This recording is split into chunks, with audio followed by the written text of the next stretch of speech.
បាទជំរាបសួរបងប្អូនទាំងអស់ហ្នឹងហើយអញ្ចឹងរបៀបនៃការប្រើប្រាស់ bot នេះទី1គឺយើងធ្វើការ start យើងឃើញលើ start ហ្នឹងមកបាទអញ្ចឹងគឺវាតម្រូវឲ្យយើងធ្វើការ login ជាមួយនឹង password អញ្ចឹងគឺយើងคลิกនៅលើ login សិនណាអញ្ចឹងដល់ពេលណាដែលបងប្អូនคลิก login ហើយវានឹងឲ្យយើងបញ្ចូលឈ្មោះ username ដែលខ្ញុំបានបង្កើតដល់បងប្អូនហ្នឹងអញ្ចឹងបងប្អូនចូល user មកអូខេឥឡូវយើងចូល user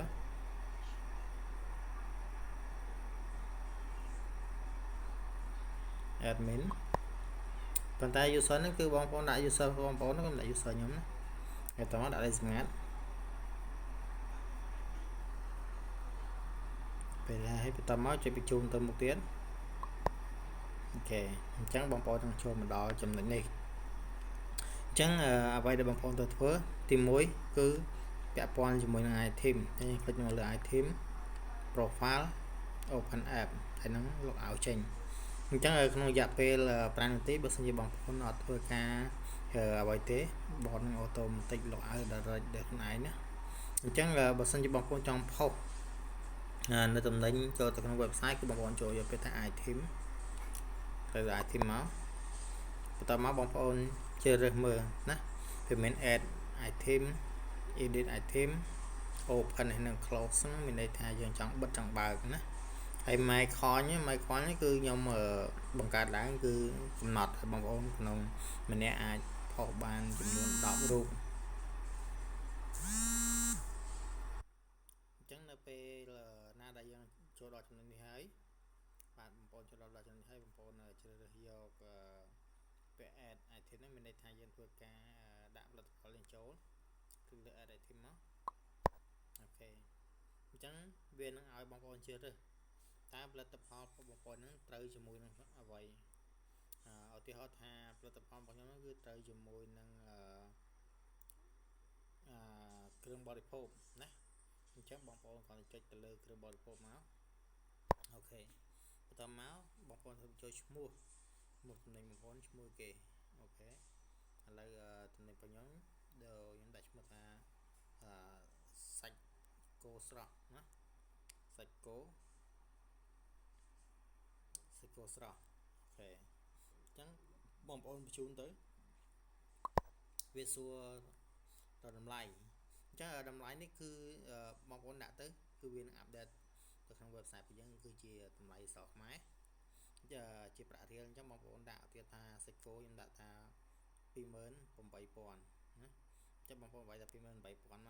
ហើយបងប្អូនចុចបញ្ជូនទៅមុខទៀតវានឹងបត់នឹងសួរទៀតដែរសួរថាបងប្អូនចង់ទៅសេបរិយាយអីអត់ពីមុខតំណែងមួយហ្នឹងអូខេអញ្ចឹងខ្ញុំទៅសេថាសាច់លេខ1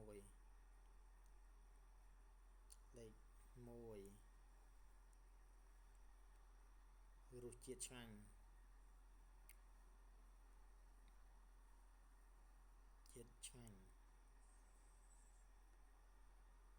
អូខេចឹងហើយគាត់តែបងប្អូនចង់ដាក់ទៅនេះគាត់តែខ្ញុំឧទាហរណ៍ទេចាំមកបញ្ជូនទៅមុខទៀតបន្តមកវាឲ្យយើងធ្វើការជ្រើសរើសណាអាប់ឡូតនៅមុខម៉នុយរបស់យើងរូបភាពណាបងប្អូនជ្រើសរើសចុចមកកន្លែងនេះមកអ្នកសញ្ញាបញ្ជូនរូបនេះចុចលើហ្នឹងមកហើយបងប្អូនទៅជ្រើសរើសអ្វីដែលបងប្អូននេះឥឡូវខ្ញុំយកសាច់គោឧទាហរណ៍យករូបនេះមួយអូខេសាច់គោខ្ញុំស្លេកលើវាហើយខ្ញុំយកបញ្ជូនទៅមុខទៀតអូខេបាទតែប៉ុណ្្នឹងជាការស្រេចទេបងប្អូនចុះបងប្អូនត្រូវធ្វើម៉េចបន្តទៀតគឺបងប្អូនត្រូវ start វិញមកចាប់ផ្ដើមវិញណា slash start អូខេអញ្ចឹងវានឹងត្រឡប់មកក្រោយវិញនៅពេលដែលត្រឡប់មកក្រោយវិញបងប្អូនធ្វើការចង់ view មើលតើវាចូលទៅក្នុង website យ៉ាងណានេះយកពាក្យថា open app ណាចង់បងប្អូនចុច open app មកហើយយើងចុច website យើងចូលមកមើលអូខេតែវាចូលនៅអូខេអញ្ចឹងបងប្អូននេះបានចូលមកហើយនេះគឺតម្លៃ 28,000 សាច់គោស្រស់ណាអូខេអញ្ចឹងលេខកូដបងប្អូននីមួយៗគឺវាមានspecial code ណា special code នៅកន្លែងណា ណាអញ្ចឹងនៅពេលចាំបងប្អូនចង់ដឹងថា special code ហ្នឹងកន្លែងណាគឺបងប្អូនចូលមកកន្លែងយើងនេះបងប្អូនយកពាក្យថា profile អូខេអញ្ចឹង profile នេះគឺ special code នេះកន្លែងនេះគឺជា special code ID របស់យើងណាសម្រាប់ search មនុស្សរបស់យើងអូខេឥឡូវខ្ញុំនឹងធ្វើការ search អញ្ចឹងបងប្អូនបើក app មកបើសិនជាបងប្អូនមានអតិថិជនបងប្អូនចង់ឲ្យរកថាំងឥឡូវខ្ញុំមានលក់អវ៉ាន់នៅលើ online អញ្ចឹងបងប្អូនគ្រាន់តែឲ្យអតិថិជនចូលក្នុង website ហ្នឹងមកហើយដាក់កូដហ្នឹងបញ្ចូលនៅក្នុងនេះណាវាយលេខកូដមកអញ្ចឹងលេខកូដរបស់ខ្ញុំគឺ000ហើយលេខ1ទៀតណាក្រែ0លេខ1អញ្ចឹងវានឹងអូតូម៉ាទិកគឺចូលទៅមនុស្ស item របស់បងប្អូនហ្មងណាគឺជាមនុស្ស item បងប្អូនដែលបងប្អូនដាក់លក់ណាហ្នឹងហើយអញ្ចឹងនេះគឺជាលេខទំនាក់ទំនងរបស់បងប្អូនមានលេខទូរស័ព្ទ Telegram Facebook ណាហើយនឹងអាស័យដ្ឋានអញ្ចឹងហ្នឹងតង់ទី1តង់ទី2គឺបងប្អូនធ្វើការ set នៅ profile របស់បងប្អូន profile នេះបងប្អូនត្រូវទៅ set ណាតែដាច់ខាតទៅ set ដើម្បីឲ្យដឹងថា set ជារូប profile របស់យើងពិត address របស់យើងពិតទីតាំងយើងពិតហើយនឹងលេខទូរស័ព្ទរបស់យើងទំនាក់ទំនងណាបងប្អូនអូខេអញ្ចឹងបងប្អូនចុចទៅលើ profile មកដើម្បីធ្វើការដាក់ profile របស់យើងអូខេអញ្ចឹងបងប្អូនចុចលើ profile អានេះបើសិនជាថ្មីវានឹង load ចេះណាវានឹង load ចេះ step ទី1រហូតដល់ step ទី6អញ្ចឹង step ទី1គឺវាតម្រូវបងប្អូនធ្វើការដាក់ username បងប្អូនអញ្ចឹងខ្ញុំដាក់ admin ទេ admin តែអូខេហើយបងប្អូនបញ្ជូនទៅហ្នឹងហើយអញ្ចឹងវាបន្តសួរទី2ទី2ឲ្យគេ upload រូបភាពអញ្ចឹងបងប្អូន upload រូបបងប្អូនចូលមកណាអូខេឥឡូវយើង back ត្រឡប់ទៅក្រោយវិញបងប្អូនធ្វើតាមដំណាក់កាលដែលវាសួរហ្នឹងធ្វើតាមដំណាក់កាលមួយមកគឺជោគជ័យហើយសម្រាប់ profile របស់យើងអញ្ចឹង profile របស់យើងវានឹងបង្ហាញនៅនេះវានឹងបង្ហាញនៅកន្លែងនេះបងប្អូននៅលើលេខកូដពិសេសរបស់យើងនេះឬនេះវានឹងបង្ហាញនៅលើនេះគឺជាលេខកូដពិសេសរបស់យើងណាគេហៅថា special code បងប្អូនហ្នឹងហើយអញ្ចឹងនៅពេលណាដែលចំទៅ app នេះនៅពេលដែលបងប្អូនផុសហើយចង់ថាមានន័យថាបងប្អូនដូចមានអវ៉ាន់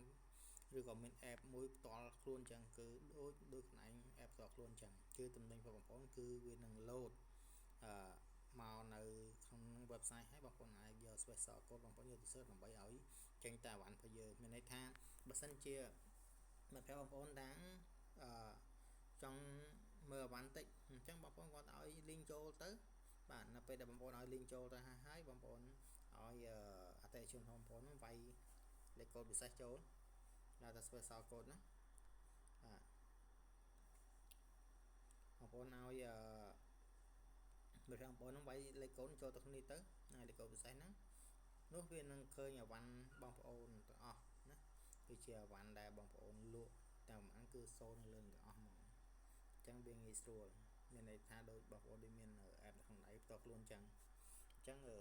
បៀបការប្រើប្រាស់គឺមានតែប៉ុណ្្នឹងទេបងប្អូនមានតែប៉ុណ្្នឹងទេអញ្ចឹងពាក់ព័ន្ធជាមួយនេះគឺពាក់ព័ន្ធ open app នេះដែលបងប្អូនដឹងហើយចុចពីលើមកដើម្បីនៅពេលដែលយើង